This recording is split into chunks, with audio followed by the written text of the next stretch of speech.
Oxygen cylinder ও জল নিয়ে প্রশ্ন করায় আইজিএম থেকে রেফার। স্বাস্থ্য ব্যবস্থার চরম নিষ্ঠুর রূপ। রাজ্যের মুখ্যমন্ত্রী বিশ্বমানের স্বাস্থ্য ব্যবস্থার যতই ফাটা ঢোল পেটাক না কেন, ত্রিপুরার স্বাস্থ্য ব্যবস্থার অবস্থা যে কতটা করুণ তা আবারও প্রমাণিত হলো আগরতলার আইজিএম হাসপাতালে।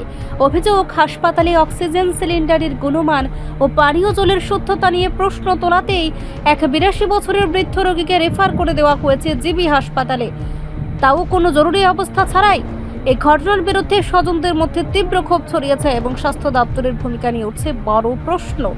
ঘটনাটি ঘটেছে আগরতলার আইজিএম হাসপাতালে। ভর্তি ছিলেন এক 82 বছর বয়সী বৃদ্ধ, যিনি শারীরিকভাবে স্থিতিশীল অবস্থায় চিকিৎসাধীন ছিলেন। রোগীর আত্মীয়দের অভিযোগ, হাসপাতালে ব্যবহৃত অক্সিজেন সিলিন্ডারের গুণমান নিয়ে প্রশ্ন তোলা এবং জলের বিশুদ্ধতা নিয়ে উদ্বেগ প্রকাশ করাতেই হাসপাতাল কর্তৃপক্ষের চোখে পড়ে যান তারা। আর তার জেরেই কোনো ইমার্জেন্সি না থাকা সত্ত্বেও রোগীকে রেফার করে দেওয়া হয় জিবি হাসপাতালে। রোগীর আত্মীয়রা জানান, আমরা শুধু জানতে চেয়েছিলাম সিলিন্ডারের ঠিক মতো অক্সিজেন আসছে কিনা আর জল ফিল্টার্ড কিনা। কিছুক্ষণের মধ্যেই বলেন রোগীকে রেফার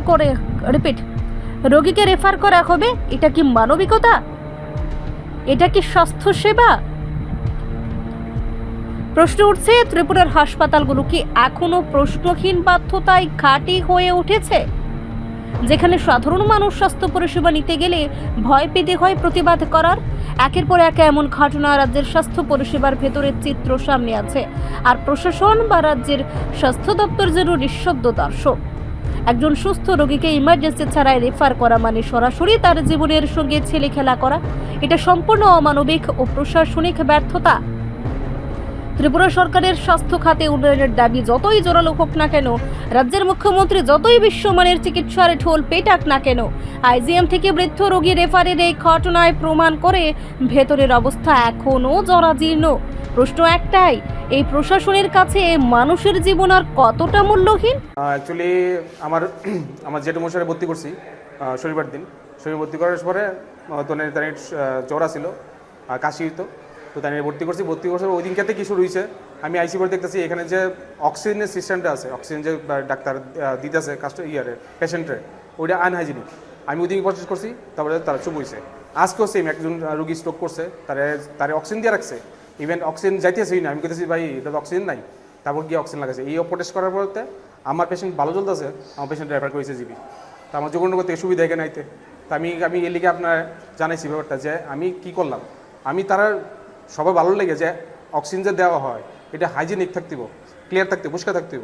এটা পরিষ্কার না থাকে যে অক্সিজেন আমি নিতেছি বাসন লেগে, সেই অক্সিজেনই মানুষ মারা দেবো। এর লিগে আমি না আমার রিপোর্ট দেখলে বুঝতে পারবেন। আমার অক্সিজেন যে এই যে লাঞ্চের রিপোর্টটা, এই রিপোর্টটা হচ্ছে খারাপ রিপোর্ট। আমার এখানে আমার পাশে বেডে আছে, ওনারা রাখতেছে, আমার রাখতেছে না। কি মনে হয় আপনাদের মানে রেফার করার কারণটা? অ্যাকচুয়ালি আমি যে ওইটা প্রোটেস্ট করছি যে অক্সিজেন এই যেটা হাইজেনিকের ব্যাপার না, এখন যদি এটা যদি তারা আমি থাকি তা আরও প্রোটেস্ট করবো। দেখতেছি কন্টিনিউ করতেছি চোখের সামনে আমার। এই লিগে এই বিষয়টা নিয়ে ডাক্তারবাবুর সাথে কথা হয়েছে? ডাক্তারবাবু একজন আসছিল, ওনার নাম জানি না আমি, তাই আমি দেখছি খুব ভালো। তাই ডাক্তার এনে কই স্যার এমন, তাই বুঝাইছে আমার, দেখেন আপনি তো কইতেছেন আপনার মতো, কিন্তু আমরা এখানে খুব টাফ পয়সা করা। আমি এটা পয়সা করা ইজি, এটি পয়সা করেন নাহলে তো রুগী মরে যাবো। এই সমস্যাটা কি আপনার পেশেন্টের লোকে না, আমার তো কোনো আমার তো সমস্যা নাই। সমস্যা হলে অন্যরা দিতেছে, আমার কোনো রুগীর অক্সিজেন লাগতেছেই না। অন্যরা যাতে ভালো অক্সিজেন পায় এর লিগে আমি প্রোটেস্ট করছিলাম। কোনখান থেকে আইছেন আপনি রোগীরা? আমি যোগনগর থেকে আইছি কবে আইছেন? শনিবার দিন 4টার সময়, কি নাম? দুপুর 4টা। রোগী নিখিল ধর, বয়স কত? 82। কি প্রবলেম আছে? প্রবলেম দিলাম না, কাশি হইতেছিল, একটু শ্বাসকষ্ট হয়েছিল। কোন ইউনিটে ভর্তি হয়েছেন? এই তো ইউনিট জিবি আর MGM 5 তলায়, ইউনিট 2। এখন আমি চাইতে না এখান থেকে, কারণ আমাদের এখানে ডিস্টেন্স অনেকটা। আমার লগে যে ক্রিটিক্যাল অবস্থায় আছে রুগী, তার ট্রিটমেন্ট হইব, আমার ট্রিটমেন্ট হইতো না। তো এর লিগে আপনারা জানাইলাম। হ্যাঁ, না স্বাস্থ্য ব্যবস্থা আমি জানি খুব ভালো, কিন্তু এখন আমার ট্রিটমেন্টও ভালো হইতেছে। কিন্তু আমি ওই প্রোটেস্ট করছি অক্সিজেনের লেগে। অক্সিজেন যে দিয়েছে, অক্সিজেন আপনি দেখতে পারেন গিয়া, আমার যে ভিডিও আছে, অক্সিজেনের যে অবস্থা, বেহাল অবস্থা।